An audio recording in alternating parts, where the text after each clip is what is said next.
Restart India presents Let's Talk Business, a talk show curated and presented by Restart India, an initiative started by Muthoot FinCorp Limited in partnership with Inc. Restart India came into being during the initial days of the lockdown with an aim to address the concerns of small businesses. One of the ways we connect with our community of small businesses is through our live events. At Restart India, while we are running on-ground campaigns to support and restart micro and nano businesses, the talk shows and live events are aimed to create a community wherein the advice from one entrepreneur or mentor can help other startups learn, share views, and grow. Our live events also create awareness to enable the community to come together and support small and local businesses. In this new edition of live events, we call Let's Talk Business. It is a conversation between entrepreneurs who run small businesses. We want to hear from them on how they ideated, set up their business, the challenges they faced, and how they have come to be where they are now. Restart India.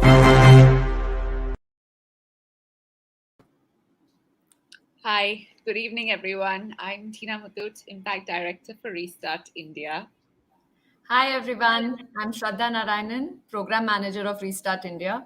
Both Tina and I welcome you today for another episode of Let's Talk Business. Tina, I think we have entered the official season of Indian festivals, and what we do most often in festivals is shopping.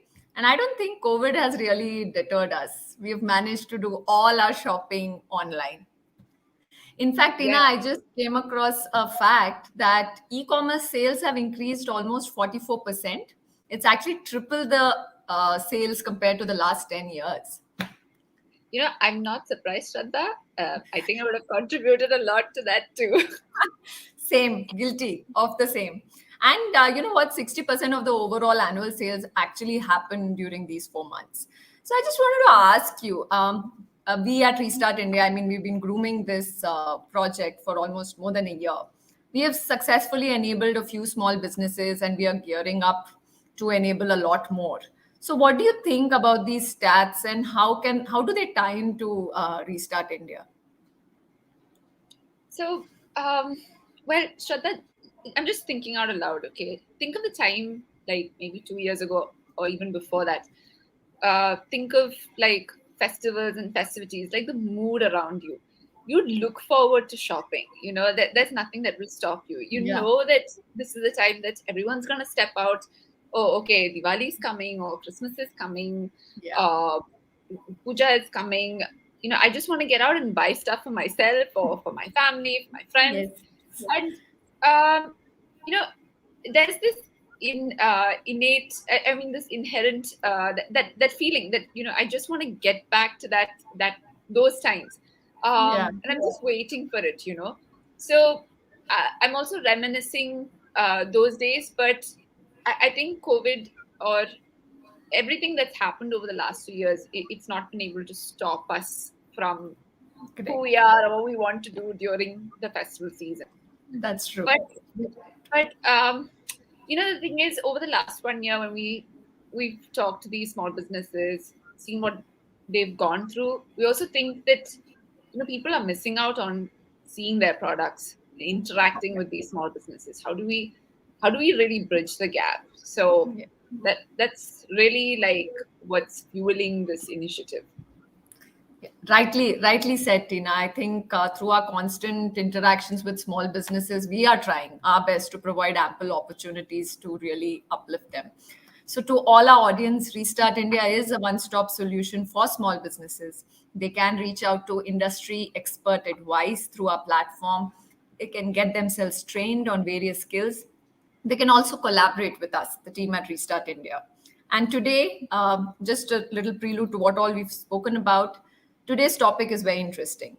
The soaring sales, which we just spoke about, are only possible because of last mile delivery.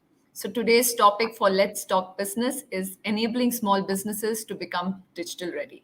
Tina, over to you to introduce our amazing panelists. Thank you, Shraddha. With this, I would like to invite our guests for tonight, both co-founders of Raha, Amrita G. Haldipur and Radhika Gupta. Raha helps artisans find their way to take their intricate handmade products global. We'll get to know a little bit more about Raha as the show progresses. Now, about Amrita. Over the period of 16 plus years, she had worn numerous hats with various companies and had etched her path from a mission driven marketer to an entrepreneur. She enjoys the process of identifying problems and transforming them into collaborative opportunities for scale. She's worked extensively in the field of brand building and marketing for UTV Broadcasting, Z Entertainment, National Geographic. And our second panelist, also a founder of Raha, is Radhika Gupta. Radhika is an entrepreneur and consultant with over a decade of experience in nurturing, leading, and sustainably scaling businesses. She's worked with over 2,000 creative entrepreneurs and D2C brands in fashion and lifestyle through her company, Black Taxi Creative Concepts, where she led business development operations and marketing.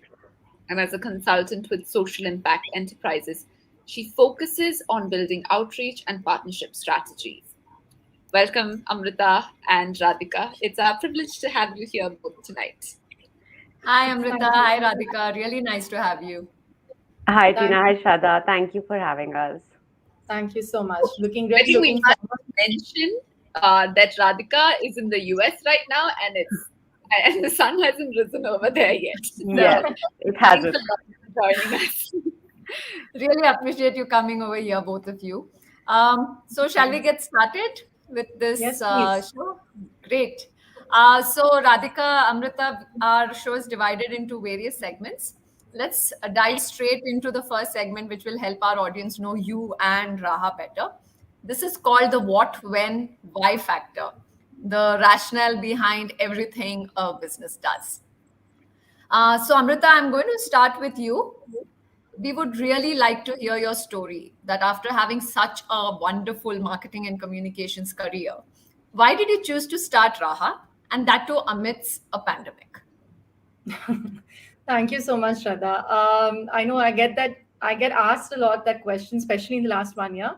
So just to sort of sum up, of course, thank you for the introduction, Tina. Now, after that kind of a corporate career, I think I was at that peak of, I think I'd reached that self-actualization, of the Maslow's theory as a marketer. And I really was sort of asking myself, what is it that I really want to do? What's the kind of impact I want to do? And with the work that I was doing until then, I was really using the power of digital in building communities, and I could see what brands, the impact of brands on people. So I sort of went on that path of how can I take my expertise of communication strategy to different other sectors. So I started working with multiple startups, social impact foundations, different kinds of companies, and then eventually started my own marketing firm with my brother, and that today has pivoted into an e-commerce marketing agency. But in all of this, I think somewhere the funnel was my love was always growing stronger for the creative and cultural sector. And that's also because I have been a consumer of that, and I've had a lot of love for it, and having worked in travel and education. So when last year, in the midst of the pandemic, Radhika and I met virtually. By the way, we've not met in person yet. We've known Wow. of each other but not met in person. So when that happened virtually, I think it just, like, this puzzle sort of came together, where I really kept asking myself, how can I bring impact and this access of knowledge and exposure that I have been working on to this sector, right? So when when we started sort of brainstorming about because it was pandemic and the artisans and that community was going through, because the marketplaces had completely come to a halt, right? Like all the shopping that you've been talking about wasn't happening at that point in time. So we just started talking about how can we digitally be able to sort of give and bring an access to a new market to them. And that's how Raha sort of came into being with Radhika and me.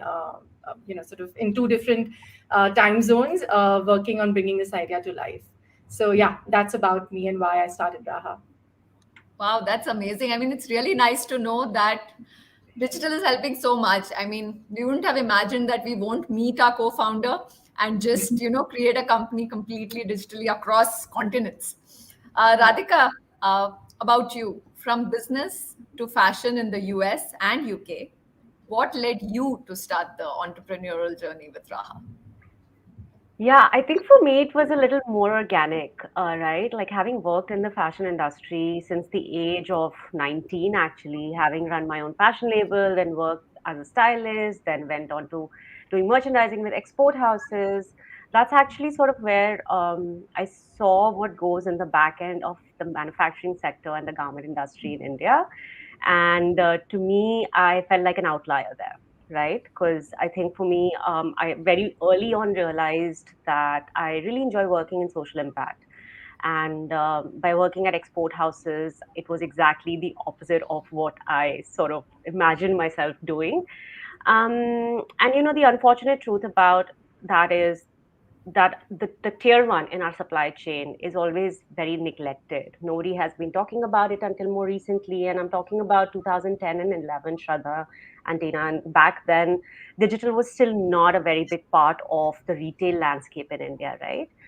Um, after that, I started my company, Black Taxi, which basically I've been working with small businesses in fashion and lifestyle for over 11 years now. And through Black Taxi, we've launched over 500 brands in the last 10 years and hosted about 75 trade shows. So it's predominantly been an offline model. And I think you touched upon it, Tina, as to how people are really missing that touch and feel factor with products, especially when you talk about products that are handmade. You talk about products that are very culturally inclined or that are very culturally inspired, whether it's textiles, whether it's lifestyle products, hard goods, whatever that looks like. We as a culture are very used to touching and feeling and getting emotionally attached to the product that we buy.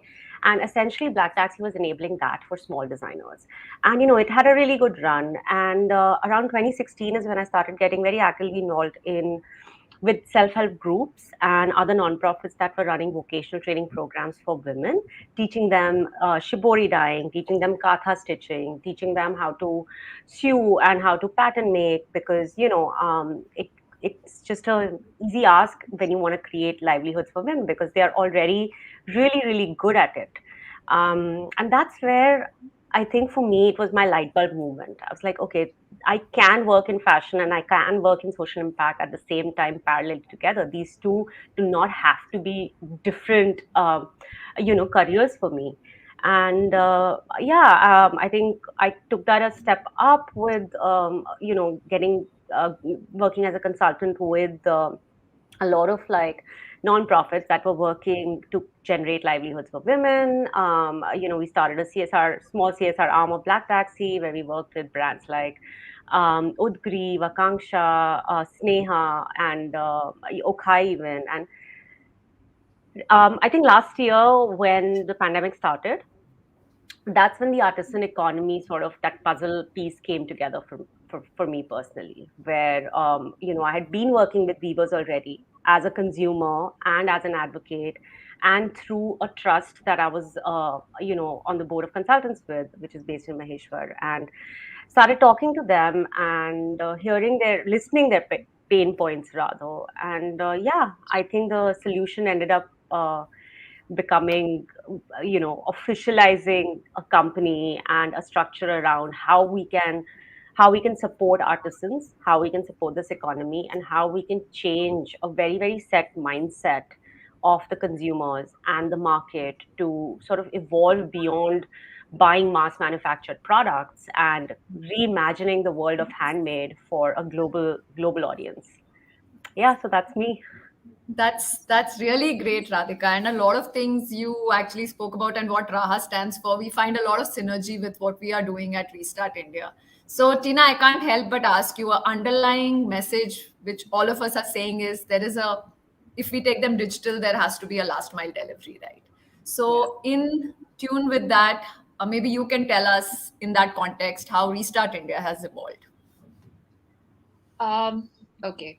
So, like, our beginning was very humble. Our intentions were very humble as well. We just wanted to address the immediate concerns that small businesses had.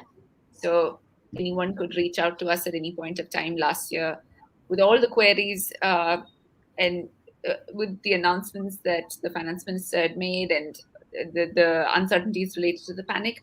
I mean, it was a moment of anxiety for everyone. But I think there was a common thread in all the concerns that all these small businesses were raising. And that was their difficulty to make sales. A difficulty to make sales in the absence of physical interaction. They're not seeing their customers anymore. There's no brick and mortar structure. They have no idea what digital is. So our first step at that point of time was to train them to use simple digital tools. Now, getting them to use digital tools means putting the product out there, like getting the word out to the customer, to their customer, that these products are there, these small businesses exist. But after that, what? Like, you have to ensure that fulfillment happens.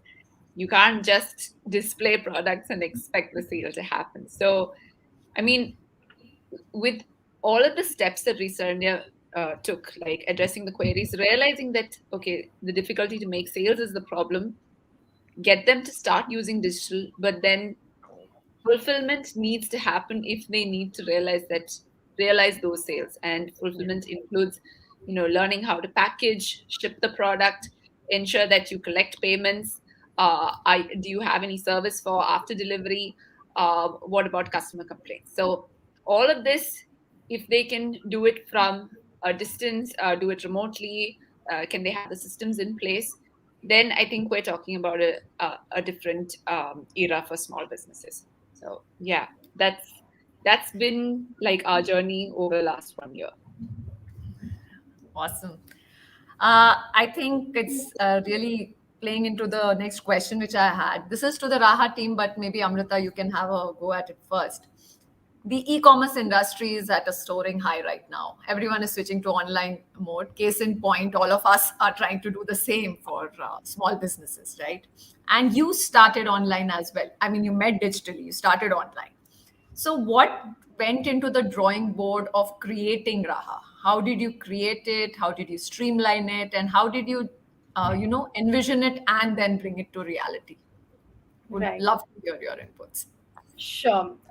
Thanks, Shraddha, for the question. So I think for us, when we met, I think, it was obviously last end of July, early August, and that was still the peak of pandemic, right? And I think the biggest challenge at that point in time was, I mean, of course, the health of the artisans and the communities, but also they were sitting on stock and which was not getting sold. And I remember like Radhika had already started that process with some of the, she was in conversations where we were like, okay, there is this stock, and how do we sort of sell this? And WhatsApp was being used a lot, to be able to start selling those. And because she's based in the US, and of course, then because once I sort of came into the picture, like we started using WhatsApp as a way to be able to showcase the handloom, especially at that point in time, made by these artisans to the interested customers, right? But having said that, I think, I mean, I just want to throw some data here, is that at that point in time, it's just the way it was last year, e-commerce industry was thriving, right? Because everyone was going online. Yeah. And here, this is an industry which is the largest employer. The artisan economy is the largest employer after agriculture, right? And it's one of the most traditional industries.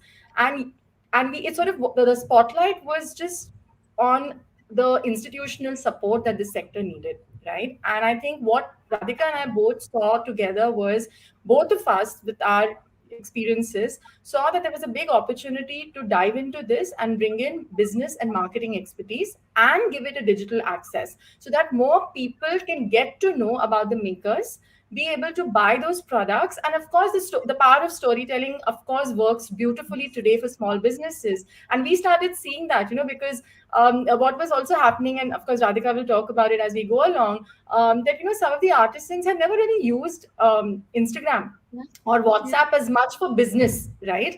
So I think Yes. the idea was, how could we educate them? We were giving them tips of photo aisa theek se khicho aap. They had like, small tips like this, but that made them realize when they do these things better, when they post better, when they put a caption better, they are able to sell better, right? So I think before we go to that ultimate marketplace, there's so much of work needed here, which is the place we felt we really wanted to work closely with them. And we realized, we, as much as we can be ambitious and want to work with artisans directly, which we have been, we can't discount, or we can't disregard the contribution of social enterprises who are working with them, right? So we are actually working very closely with social enterprises who are working with artisan communities to be able to sort of bridge that gap and get their products through the to the B2B to C marketplace of sorts, of as a platform that we have now created, after spending some 6 to 7 months of work and doing like lots of pilots. We started off as a consulting firm doing a lot of stuff with social enterprises, but now we have just launched and gone live with our corporate gifting and digital workshops platform as well. So yeah, Wow. that's just to give you a sense of where we are. That's congratulations are in order for that. Thank Yeah, you. Yes, actually, the Raha website looks really good. it's You were really good. good. Thank you. Thank you so much. Radhika, you would like to add to what Yeah, Amrita said? Yeah, I think she covered a lot actually when it comes to the drawing board, right? But couple of things that really stood out, when we started off for me personally. Um, Amrita, the reason Amrita and I work together as a team, and I want to put this out there as co-founders, is because we have different experiences. So we bring different things to the table, right? And we see the same problem with two different lenses, which helps us in bringing up like more evolved solutions. Let me just say that, or at least we try, right? And it's a constant learning curve for the both of us as founders. So for me, like looking at the lens of the fashion industry, right? I think that was very important. I couldn't understand why, when the first wave started, a lot of the designers that used to work with the weavers, a lot of the big retail brands that used to work with weavers and clusters, just went missing, from the picture. And I think that to me was a big pain point, where how is it sustainable then, right? How are we building this ecosystem where, when in time of need, in time of distress, the people that you're working with, the people that you rely on for your livelihood and for your business, just go missing on you, right? And that has been a challenge for this economy since day one, where the dependency on institutional support, and the dependency on middlemen, and the dependency on um, you know um, non-profits has been so high that we're not able to break that chain of the highs and the lows. It needs to be more flat. It needs to be more sustainable first, to be able to scalable, to be able to scale, right? And I think that was something that we realized very early on, because we didn't know anybody, right? Like, we didn't know anybody in the artisan economy, any of the non-profits. We built those relations over time. It was just through brands that were doing great work with artisans, and these are all small businesses, not the big retailers, mind you. So, it goes sort of in sync with our conversation about why small businesses actually are very, very important for India's economy going forward as well, because they're a lot more authentic. They are a lot more genuine in the work that they're doing.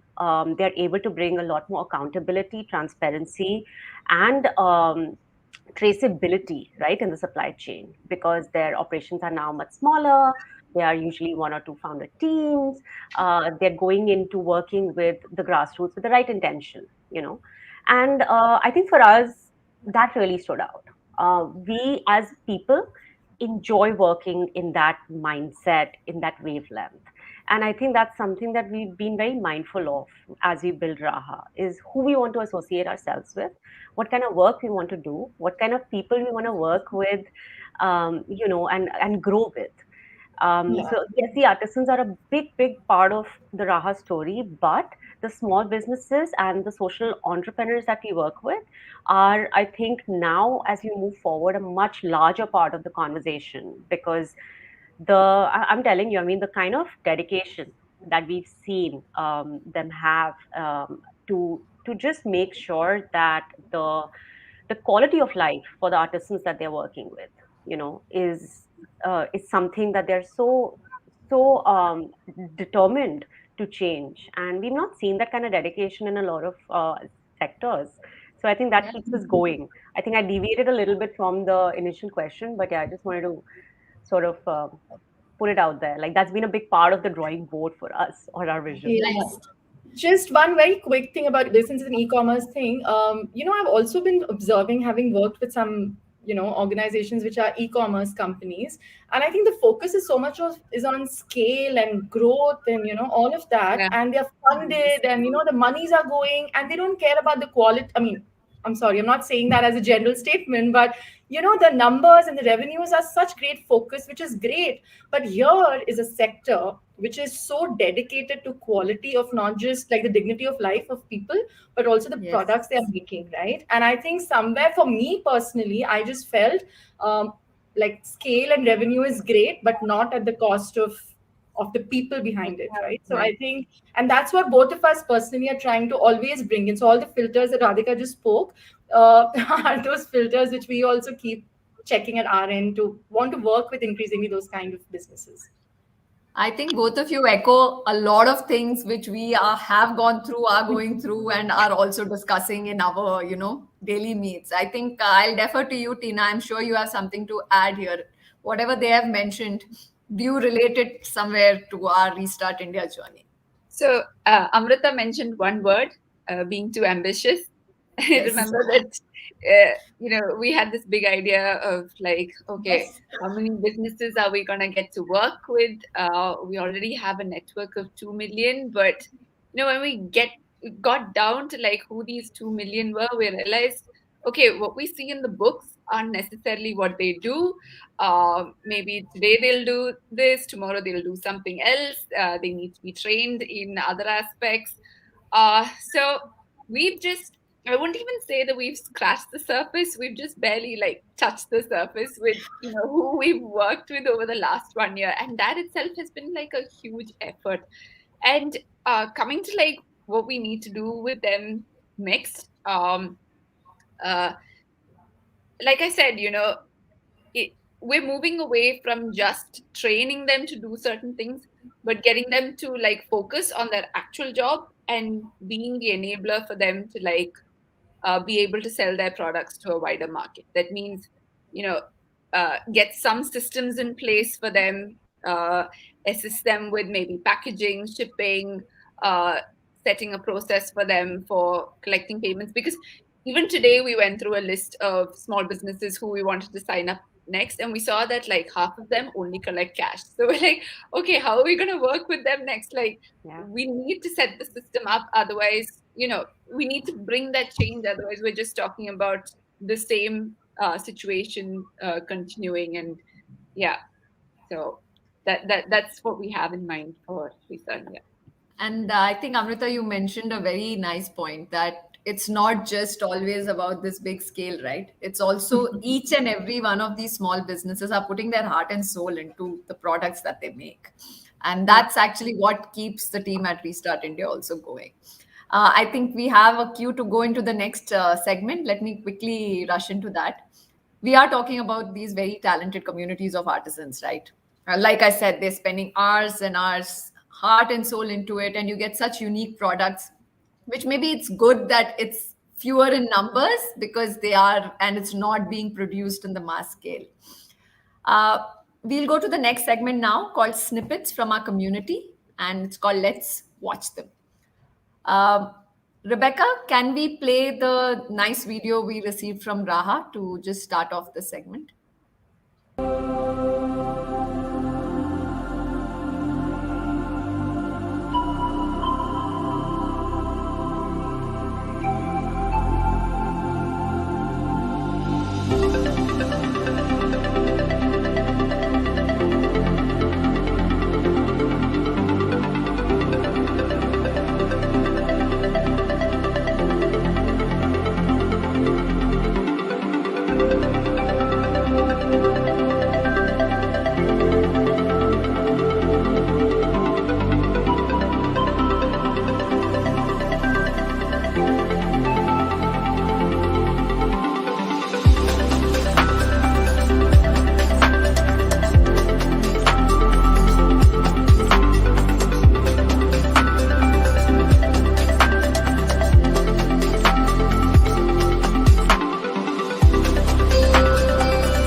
lovely video.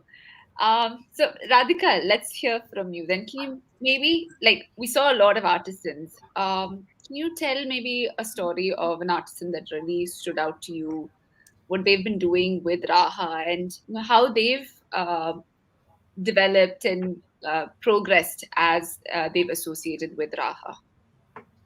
Yeah, Tina, it's really hard to pick one story, but I think let me give the story of this really young weaver that we've been working with. He was actually one of the first weavers that I started working with even before Raha came into the picture. And he is a young graduate of the Handloom School, which is basically a school training program that's based in Maheshwar, run by a trust called Women Weave. They've been doing amazing work. They work with women spinners at a project also called Godi Mori Khadi Project, and they train young men and women to become weavers and take their family's heritage forward or start off fresh. And his name is Nitin Gaur, and he's based in Maheshwar, MP, which is one of the big weaving clusters of our country. Maheshwari saris are very famous. And Nitin and we started speaking during the first lockdown last year. At that point, he had just started his business, something called Ruhi Handloom, and a lot of stock, very excited to dive in. The demand was just picking up for handlooms. Handlooms had become very trendy, thanks Yeah. to brands like Korang, Raw Mango. People had really embraced that handloom wave again, and it was a really exciting time. So yeah, we started working with him in the first lockdown when he was a very, very small brand, didn't even have a logo, didn't know what he was doing, and just knew that I'm very good at my work and this is a product that I want to sell. I'll figure out around the way. A very, very determined young, um, inspiring human. And yeah, come first lockdown, he's actually the one who pushed us to start doing these digital trainings. He said, don't worry, I have 5 people who I will bring. I know it'll be beneficial for them. And we literally started with something as small as let's start your Instagram accounts, right? Like, let's start your Facebook accounts. Let's see how we can use. But then for Instagram and Facebook, like you said, you need photographs, because now photographs of a product were the only touch point that you know the vendors, any vendor, had to the consumer. So, we went through this whole curve of digital trainings with Instagram, with how to create bills, how to, what customer services, how do you broadcast messages on WhatsApp, how do you create an Excel sheet of your database, don't store numbers, make sure what happens after your phone crashes, right? You lose all your clients. These are small things which we actually, don't really think about in our day-to-day lives, but these are big challenges that artisans are facing, because digital, see, we have to understand that things have worked in a certain way and format for a very long time. So that change, it will come, but it needs time, right, to come, and it has to be slow for it to be quality change. Otherwise, if we start loading all this information, this digital world that we are very comfortable in, onto them, it's going to get very overwhelming, and it's going to become a quantity game versus a quality game. So, we took it very slow. We started focusing on one channel at a time. We did WhatsApp, then we did Instagram and Facebook, then we did customer service, then we did follow ups, then we did how to speak to customers. And, I think you also touched on it, Tina. What is after sale service? How do you improve your logistics? How do you improve your packaging? How do you make the experience more personal for the customer, so much so that the customer doesn't need to go anywhere else. If the customer wants saris, they know that they're getting a quality product at the true value of the product directly from the weaver. Going back to Nitin, yeah, I think he embraced that digital change and that digital integration so well that it was really inspiring and validating for us, because none of us knew what we were doing at the beginning of the pandemic. We were just, there was a lot of trial and error. Yeah, I think with Nitin, we've seen the trajectory of him going from 100 followers on Instagram to now some 2,500 followers who are very, very engaged and active. He's selling to a lot of aggregators. He's on e-commerce platforms. Through Raha, he sold about, I want to say, 260 pieces right now as of today. Wow. And yeah, he went into B2B. We've developed, he soon realized with, being with us that textiles is a great option. It can't just be saris because then you're limiting your consumer database, right? You need to reach out to more people. He ventured into menswear. He started making kurtas. He was so willing to experiment and evolve as a business. And he just didn't do that for himself, right? And I think that's what stands out. He took other people around him, because Maheshwar, there are 3,000 weaving families in that one town. And there's a lot of competition, right? But he said, you know what, I will take products of other weavers who I work with, and I'll be the point of contact. So he actually really brought in that collaborative, emotion into it. This was the first lockdown. Come the second lockdown, things started opening up a little bit in the middle. That's actually when we pushed him to register his company. He said, no, I want to start making GST bills. I want to start taking payments online because I know this is a challenge for customers. I can't continue to take money into GPay accounts, So then there was the financial digitalization aspect of his business. During the second lockdown, I think he was so confident about what he was doing, right? That he's even actually given a beautiful. He presented to a class of students at a design school in Bombay. Something that Raha is very proud of facilitating, and Amrita actually teaches at that university as well. And this was great feedback for us from the students. They had never seen what a handloom looks like. They had never met a weaver, and they were able to incorporate those elements into their final project. Come the second lockdown, I think Nitin was in a place of a lot of confidence where he felt that, okay, there's somebody who's got his back. And this is just my, interpretation of it, that we went into a whole lot of fundraising when the second lockdown started. And he came up and said, look, there are 3,000 weaver families in Maheshwar. If you can fundraise, if Raha can fundraise in the US and in India through your contacts, I will manage all the ground operations. And he did that. I have goosebumps while I'm talking about this, but he single-handedly has stepped in as the operations manager for our nonprofit arm and has distributed, collected, made ration kits for 300 families in Maheshwar and taken care of it.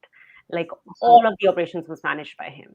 And I think for us, that's a true success story of just in 365 days, if you equip weavers and artisans with the right tools, or any small business with the right tools and the right resources, give them the exposure, create that awareness, it can really change a person's confidence about their self ability to able to scale their business, their marketing abilities. I mean, he's so good at marketing now. He makes reels like, you can't imagine. He has the latest songs. He knows exactly what reels are. He's doing those trainings for other weavers now, and it's amazing. We've sort of become like this umbrella organization for him, where if there is any, I think we can call ourselves advisors in his company now. We're trying to move him to that level of That's the execution. conversations. Yeah. Yeah. Yeah, so I think that for us is a true success story. Of course, like, his family has been weaving for the last 20 years, and his mom, his sister-in-law, everybody's a part of the family business. And that for us also is very inspiring, where he comes from a mindset where, every time we'll ask him for a picture, one of the pictures you saw was of his mom, Kalabai. He'll never send his own picture. He'll always send his sister-in-law and mom's picture, because he's also like a, I think he's a feminist of sorts, right? Like, he'll say, no, you put their picture. I'm okay in the background doing all this work, and that to us is very refreshing. So we Yeah. really want to nurture and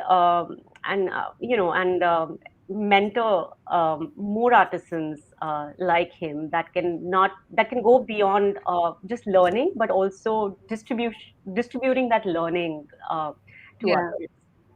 Yeah. Yeah. And And just I guess, oh, sorry. Yeah, yeah. Go on, sorry. Amrita. No, just very quickly to just add to what Radhika was saying. I think the power of digital, guys, has given us an opportunity to. I think we're seeing that, and of course, financial literacy. right, among people, right? Like one of the organizations ensures like that every woman artisan working with them has a bank account, right? And the money is transferred, and then they're sort of, so it's in fact there's so much for us to learn when we are working with them, that we start thinking, are we doing this for ourselves? How much are we sort of being mindful of, the way just whatever we are sort of getting exposed to. So I think artisan stories are plenty. These are just some of them. So it was very hard for us to even decide what do we share, but there's, yeah, some of these are snippets to with for you and the audience. Yeah. Yeah, I think what Radhika said about Nitin, like um, when someone learns from a peer, it adds more value, and they'll be able to relate to it better. That's something that we also experienced over the last Yeah. 1 year. Yeah. So, Shraddha, to you, we've had so many iterations of our plans as we've moved ahead over the last few months, and especially after talking to our small businesses. Is Yeah. there anyone's journey that you'd like to highlight? Yes, I think there's so many, but I'll actually highlight two people whose video also we have. I think let's look at those two ladies, fabulous ladies, and I'll actually just tell you a little more about them. Rebecca, can we play my video, please?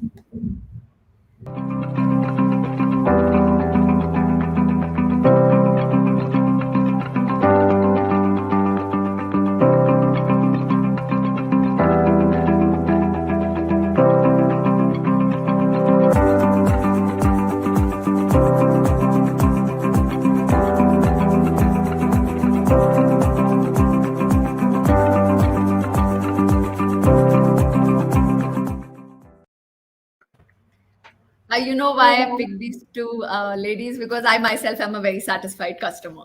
I have bought from these lovely ladies. This has been when we have started launching what Tina mentioned in the start called the Restart India Enabler Model.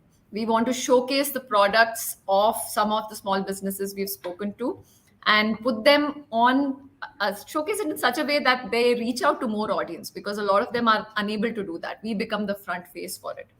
So we've gone through these exercises, we've spoken to a lot of people, we selected these products, and the initial pilot run, which we did, was only to our family and friends, because we also wanted to see they feel that that is their lead time, how much they can make that product in, and when they can send it. So Minimol is actually the person who made this neti patam. I think you can see. This is what we use in Kerala for decoration of the elephants, the temple elephants. I saw her photograph first, and I was like, "Wow, this looks really good." And she was making it in multiple different sizes. There was 1.5 feet, 2 feet, 3 feet, 3.5 feet, and 4 feet long. I actually ordered 2 feet, but this is much more than that. When I received it, I'm like, wow, this is amazing, because the 2 feet, I think, is only the gold plate which she has done, but there is also a lot of other work which is gone into it, and everything is handmade. When I actually looked at it, the photographs don't do justice to how beautiful this actually looks. Everything, every bead is handmade and it's stuck, and she was actually telling us that it takes her between 15 to 30 days to actually ensure that everything is done really beautifully. So I think I'm one satisfied customer. I love this product, and I really wish that this reaches out to a lot of people. Mansa is the other lady I wanted to talk about. Hers, we had to talk to her multiple number of times because a coconut shell product is Oh, breakable. nice. So she makes two. I had ordered this one, and I found a very useful way. I put the keys, my house keys, into it and keep it near the door.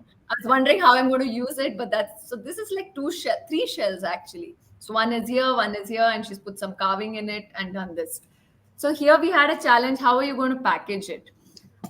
It shouldn't break, right? So we ourselves have ordered a few things and got it in place, and now we can advise her on how better, do a bubble wrap or do something else and do it. But just the way she has handcrafted it and she's given it, I think it's really tremendous. And these are just two people I selected because I could actually display their products as well.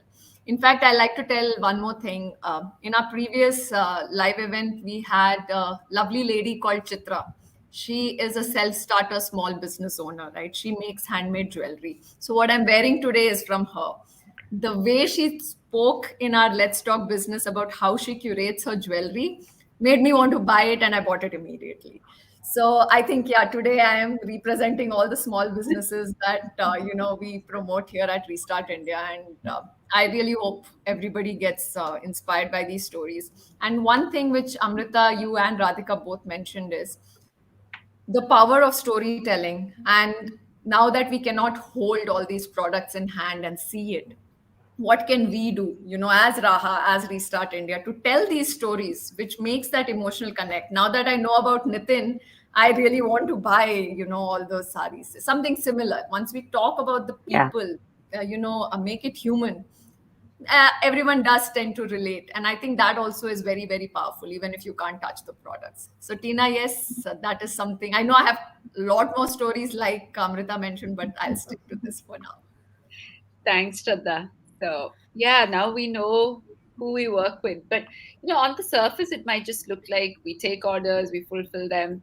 But there are like so many challenges if we have to break it down into small steps, the supply chain, managing logistics, and all of that. So, maybe we'll get to know a little bit about the challenges and the gyan behind it.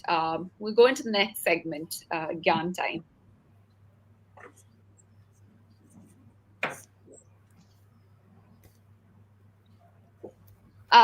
Amrita, I'll relay this question to you. So, what was the one problem that you were trying to solve when you started Raha?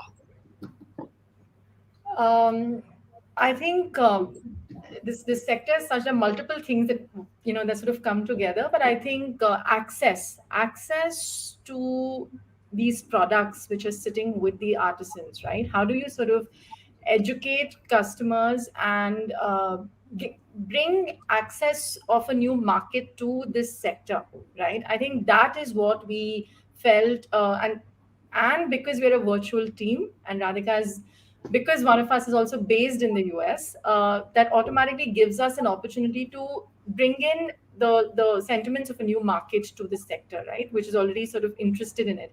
I think that is what we realized we at the start wanted to bring in, because see, at the end of the day, we are not. I mean, you all by now know our experiences and what we have studied.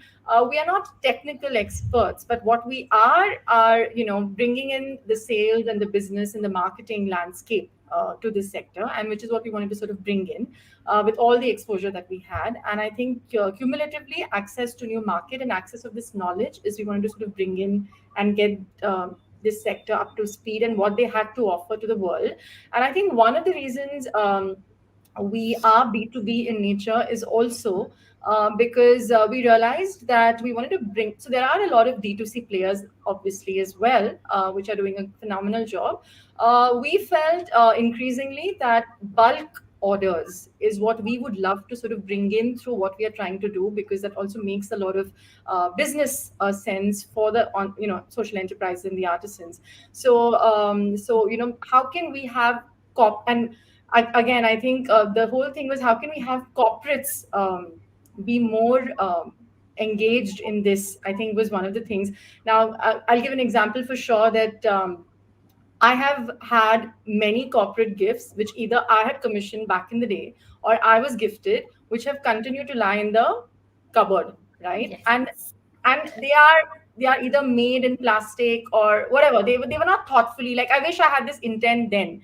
I think the whole idea was how can we bring intent to the in the for the corporates to want to engage with the handmade, and what are the value creating ways we can do this for them. So corporate gifting is one, and of course also doing a lot of employee engagement activities where they can do digital workshops with artisans, right? So we did one for one of the brands where there was a Madhubani artist who taught the employees how to make Madhubani art. And at the end of it, there was such a great cultural experience. So I think that access is what is making us, digital access is giving us this opportunity to be the provider and a platform for this. Yeah. So that's what we're trying to sort of bring in. I think these workshops also like ensure that the art form sustains. People are aware of it, and Yeah. you know, yeah, it shouldn't ever die out. So Yeah. Yeah. Radhika, maybe you can explain the steps that you take to manage the supply chain, because I know that Raha works with a lot of social organizations, and that's one of your USPs. Yeah. Maybe you can go a little deeper into that. Yeah, so I'll start with a more theory answer, Tina, because I think it's important. And most of the time, these bookish things, when practiced, actually turn out to be great strategies. So I think the key for us, we have one simple strategy, is right, that building really strong relationships with the people that we work with, and also having sustainable partnerships is very important for us, right? Because if we can depend on our vendors, our suppliers, I think half of our supply chain struggle is already taken out. There's this trust building equation, and I think a lot of businesses need to have that. There's been this like lack of trust in this industry where um, and I think that's because there's no structure, and there are no policies in place, right? That's a whole different conversations to have. But as far as supply chain is concerned, I think we were very clear from the day one that collaborations and sustainable partnerships is our way to go, and that's how we are going to reduce our risk, right? So partnerships with companies, partnerships with manufacturers or artisan units or nonprofits who we can actually depend on to deliver. So that's a big part of our strategy. But to go more technical into it, I think I'll start with 5 pointers, right? And I'll make it very short and straightforward. I think one, I touched on it, dependable partnerships, whether it's your raw materials, whether it's your logistic partners, your shipping tie-ups, your packaging, or whether it's your design. Just make sure that there's trust, transparency, and accountability, right, together. I think the second one, which is relevant to the conversation we're having today, is use technology, right? Like leverage. It's something we've shied away from, both Amrita and I, because we don't come from tech backgrounds, and usually, we because we don't know the product very well, it's really hard for us to justify integrating that into what we are building. But I think very early on, our advisors gave us a wake up call saying that use technology. They are you have access to QR codes now, which you can do so much with. You have access to trackers. Give consumers or give your clients the ease to build that trust with, right? Like in your supply chain as well. Let them know where their product is. I think that's very important. I think more and more consumers are going towards that direction where they really want to know like the process, also dive into the business, right? That they're investing in. I think number three is that study your process as a business. Know exactly what you're doing. We spoke about last mile delivery, right? Now understanding your supply chain is very important. I think that's something, if I have to be completely honest, I think that's something that we are still understanding. I don't think we've nailed that either as a company, because we're just starting off, right? We know the problem we are trying to solve very well, and we know who our customer is, we know where the product is coming from. Whatever happens in between is something that we are still studying. But I think it's important to know that process very well for a company to be able to um, create internal solutions to make that process more streamlined for ourselves, right? And honestly speaking, the last 2 years for supply chains and logistics have been all over the place, and it's you don't really know what's to come next, right? Yeah. And I think, especially for lean teams, that's very important that you're really familiar with everything that's happening from where the product is being made to who's receiving the product and what happens after the person receives the product as well. That's an important connection to continue building. And then I think optimizing resources. And this is especially like if there are people listening who are single founders, I think this is such a key part of your a business. We get so used to micromanaging everything, but we really need to learn to outsource. And I think most of the times we are very apprehensive of the financial liability that comes with outsourcing, which is why we consider ourselves, we can do it all. But I think to have strong operations, we need strong logistic partners who know how to do their job. We can't do it all. So outsource it, freelancers, part-time employees are great ways and resources to, leverage that and try to find places, right? This is something we always do with our artisans as well, is try to find a space in your supply chain or in your process where you can sort of, you know, cut some costs. Like what are the unnecessary expenditures that we are doing, and use that to make your logistics more stronger. I think that's what's important, especially when you're talking about a digital world, right? I think it just comes down to that. It comes down to how seamlessly and how easily the customer is receiving your product and how much time you are investing as a founder in making that happen. Yeah. Yeah, I hope I answered your question, Tina. Yes, definitely. I mean, I think from the conversation that we had earlier with Amrita also, I found this working with social organizations quite unique because Yeah. maybe we're not familiar with it, but we Yeah, thought that was a good strategy for Raha as well. yeah. Yeah. So, And also, just sorry, go ahead. no worries. I think just to put it out there, we say social enterprises, but this idea of social enterprises is not necessarily non-profits, right? Like these are brands and Yeah. these are enterprises that are for profit. These are, these are people who come from like who know business, like they know they like some of them are MBAs, some of them have like Yeah. graduated from the best of design schools, and they choose to do this, but they have that knowledge and skill set to be able to drive business, to be able to drive marketing, to be able to take a product and package it well and sell it to the customer while telling that story, right? So it kind of made our work really easy because I felt like they were holding the fort for us. All we had to do was, like Amrita said, give that access digitally while we try to solve another massive problem, which is the waste that corporate gifting generates for the world and the landfill contribution that they make. Yeah. So, sustainability and um, ethically manufactured and ethically made products is another big part of our story, which I think should be a part of like a lot of businesses' stories now going forward. Yeah. I think we already have multiple topics which we can discuss, in our future Let's Talk business series. One important point which you said is not always social impact needs to be something which is non-profit. I Yeah, remember something which Tina mentioned in one of our meetings, profit with a purpose. And I think Yeah, I've written that down. absolutely. I've yes, written that down and Absolutely. I've stuck it. yeah. You And know, I think, one thing. Sorry, Shraddha, you were saying something after you're done. no, I'm done. Please.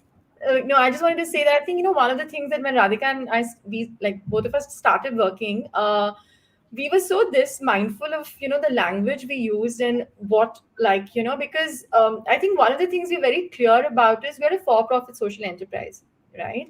And we would want, so legally you could be a non-profit, but you should not. I mean, the idea of for-profit, non-profit is so skewed over the last few years that I think, which is why this sector needs to be taken even more seriously because everyone needs to speak about business. You may Yes. be small, you could be a micro entrepreneur, but why shouldn't you think about business just because you are Yeah. a non-profit, legally in Yeah. terms of entity? So I think, Completely. yeah, completely with you on that. Great. Shraddha, why don't we take some audience questions? Audience questions now. Yeah. So we have one from Saini Bose. I think this is to the Raha team. I would, one of you could take it first. She's from Kolkata. She says, I have a store outlet in Kolkata and I too deal with handicraft products from various artisans I have met through fairs throughout India. Sometimes I source other states' products as well, but I find issues with quality or design or color variation, and the customers do not like it and they reject, as the display image and photograph doesn't match with the product that's delivered. So this is a preface, but her real question is: if you have faced such a situation, how do you deal with it, and can you give me tips on how to assess quality checks? Radhika, would you like to? Yeah, sure.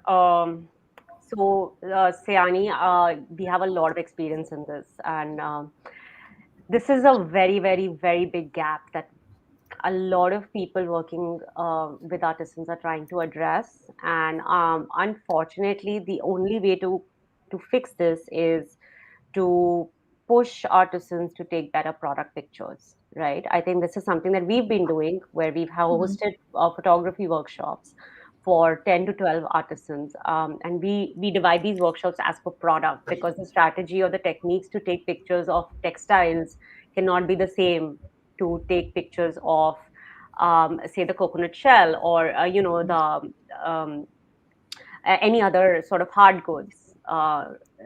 So, so I think photography and the lack of good pictures is a big gap. Um, the customer's dissatisfaction is justified, if I have to be honest, right? As a consumer, we've had a lot of these queries, especially through the Artisan Shop, which is a non-profit initiative, where we up. It's mostly a lot of textiles and handlooms, and sometimes a brown sari ends up looking like olive green, but the customers ordered a brown sari, right? So now they don't really want an olive green sari. So I guess as business, this is something that we really need to just accept about the nature of the industry that we are working in, is that handmade as a process cannot be the same. It comes with certain imperfections. It comes with every product looks different, right? No two products are the same when it's handmade, because that's the whole, that's a characteristic that we really love about handmade, is that every product is unique. The color variations are real because most of the handmade products are using natural colors. Yeah. So I think as a business, Yani, you want to set that expectation and you want to tell that story about handmade to your customer before the customer goes to add to cart, right? Or before the customer comes to checkout. So you just want that to be loud and clear, because I think that's exactly the mindset we need to change from a consumer perspective. As for business, maybe invest some time in working with these units to teach them or do like an hour-long workshop about how to take pictures for your store and what works with your customers, right? To assess quality, something that we've been doing, and I'll only stick to that. I'm sure there are like a lot more solutions out there. Is do video calls, right? Before every order goes out, we do a we do a video call quality check, because everything is virtual right now, and it's impossible for you to actually send people to different units to do that QC, right? Yeah. And a good way to do it is online. That's been working really well for us, actually. And I think going back to make sure that you have strong partnerships in place, right? You trust the quality of the unit that you're working with to begin with. I think that'll also help you with this problem that you're facing. And I hope I answered your question. And DM us on Instagram. We will be hosting more workshops starting next year in Jan for photography. So if you want to send some of the units that you're working with our way, we'll be happy to you know um, register them for those. I have one That's photography tip to yes. give in case, Sayani, you want to pass it on to any of your artisans ever. Just like, I think the easiest way is to ensure that they shoot anything that they are shooting for their products in natural sunlight, right? Before 11 a.m. Yeah. or the golden hour, right? 4 to 6. Um, that's the safest time where you'll get products in the real, like, Yeah. closest to what the product is. Please ensure they don't click pictures on tube light and stuff. Like, just, yeah, small things like that you can already coach them on. Yeah. Awesome, awesome points, Amrita and Radhika. I think we have time for one last question before we wind this up. This is from Pranav Mittal. He's not specified where he's from, but he asks, how can we create more trustable supply chain when majorly current supply chains are unregulated? Pranav, if you have an answer to this, please help us as well. Because we ourselves are trying to figure this out. Yeah,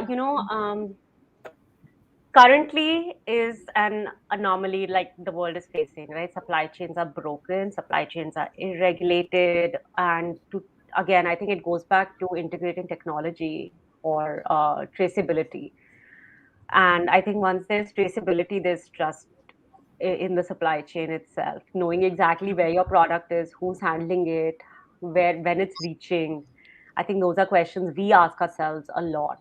Like we would want to know, right, as consumers, if we paid for a product. And now True. um, yeah, I think that's my only suggestion here. I don't really have like a one-stop solution to this because I also don't know again what type of product you are working with, and whether you're dealing with bulk orders or you're a D2C business. I don't know the nature of your business, but usually D2C supply chains are pretty open right now. If I have to be honest, it's the bulk supply chains which are a little broken. In fact, D2C is flourishing at the moment, and the rates of shipping have gone up thanks to the festive season and the demand. So it's always a demand and supply conversation, I think, with this as well. Great. Right. Great. Thank you. I would like to tell the audience that we at Restart India support small businesses because we value their presence. And I think we have found partners in arms. I think Raha, we need many more Restart Indias and many more Rahas to, ensure that the small businesses and the artisan and the handicraft community actually is able to showcase what they really do. And we urge everyone who's watching that you are also going to step out and shop or shop online. Please do try and help a small nano business in your locality if possible. Diwali is coming, maybe some diyas. And if you can do, record a short video of yourself and of the shop. And please do tag us using these hashtags: hashtag small business, hashtag support local, hashtag support small and local business support. We will feature the best small business restart stories in our live events. Thank you so much, Thank Amrita you. and Radhika, for joining us and really sharing some amazing insights. And I think you've given us topics for, I think, another 5, 6 Let's Talk businesses. There's just so much to discuss with like-minded people. Tina, would you have something in closing before we No, I think there say was a goodbye? lot of learning from Radhika and Amrita. I mean, even they keep saying, okay, they've just been doing this for 1 year, but I think they've set up like an amazing system with Radhika's. Whatever she says is all theory, but she's put it into practice, and that structure's there. So it's really good, and amazing stories that you've shared about the artisans as well. So yeah, thank you so much for your time and for waking up so early, Radhika. That too.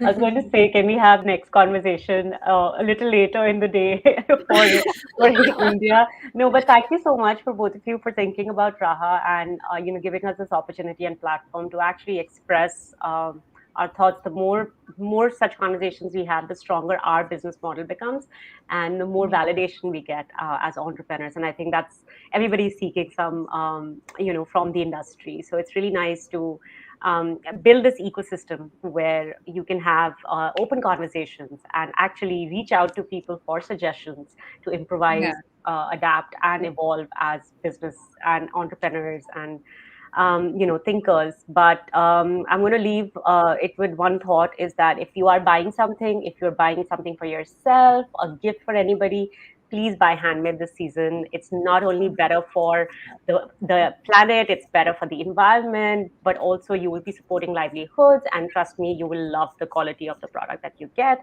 If you're looking for handlooms, we have the artisan shop. I'm going to plug in our pitch over here, and Please, we will try to deliver definitely it to worth you. it. Yeah. um, yeah, and yeah, thank you for listening. Amrita, your thoughts?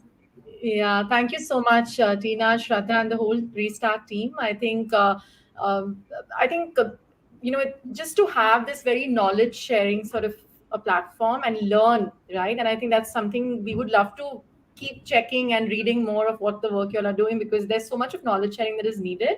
And I think so. Thank you. We were just I was enjoying listening to your stories and could see how much things are in tandem, right? And I think one other thing is, yes, please, among the various hashtags Shraddha spoke about, hashtag choose handmade. But like Radhika said, please, and whenever you all go to buy, ask about the artisans. I think let's make that a habit. Let's ask about the makers. Let's Because they make it with so much love. Let's ask about the makers and the artisans who are putting that kind of creativity in baking those products for all of us, right? So I think that's the message from collectively from Team Raha for all of you. Yeah. Yeah. And Yes, if there thank are you any so other much. questions, we'll be happy to answer. You can send it our way. I know we are short Yes, of time, but yeah. please. I think, audience, if you have more questions which we couldn't get to, we'll be happy to get it answered by the Raha team and post it on our Restart India website, and you can go and check it out there. So thank you, everyone. Thank you so much. And very good night to everyone. Thank you. Good night. Thank you. Thank you. Thank you. Bye. Bye. Restart India.